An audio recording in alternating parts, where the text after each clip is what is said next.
Ang sagisag ng komunidad. Maipakikilala ang isang komunidad sa pamamagitan ng sagisag.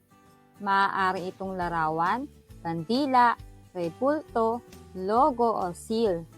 May kahulugan ang bawat detalye at bagay na nakalagay sa bawat sagisag. May sagisag o simbolo rin ang bawat barangay, bayan, lungsod at lalawigan bilang pagpapakilala sa lugar.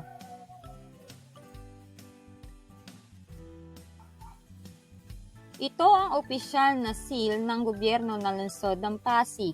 Makikita rito ang larawan ng isang dalaga, nasa kanyang likuran ang anyong tubig, sa kaliwang ibaba ng babae ay makikita ang larawan ng pabrika, sa tabi ng pabrika ay isang simbahan.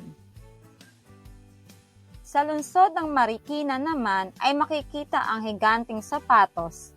Ipinapakita ng simbolong ito na ang komunidad na ito ay kilala sa mga nalilikhang magaganda at matitibay na sapatos dito.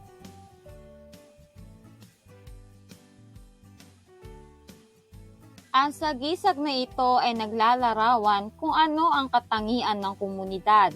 Sinasabi ng larawan na ang komunidad na ito ay mayaman sa mga produktong galing sa lupa, lalo na ang pinya.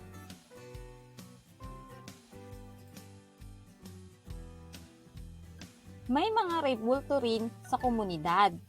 Nagkakaroon ng estatwa o rebulto ang isang tao kung marami siyang nagawang kabutihan sa kanyang bayan at bansa.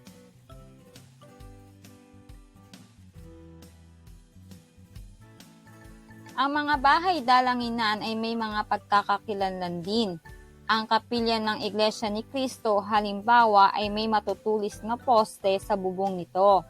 Ang simbahan naman ng Katoliko ay may kampana, mga rebulto ng mga santo o santa at krus.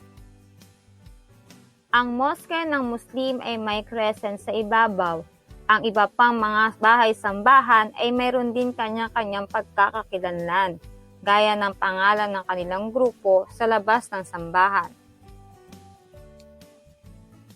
Mayaman sa kasaysayan ang ating bansa. Ang ilang bagay, estruktura at bantayog ay mapapaalala sa atin ng kwento ng ating komunidad tulad ng mga sumusunod.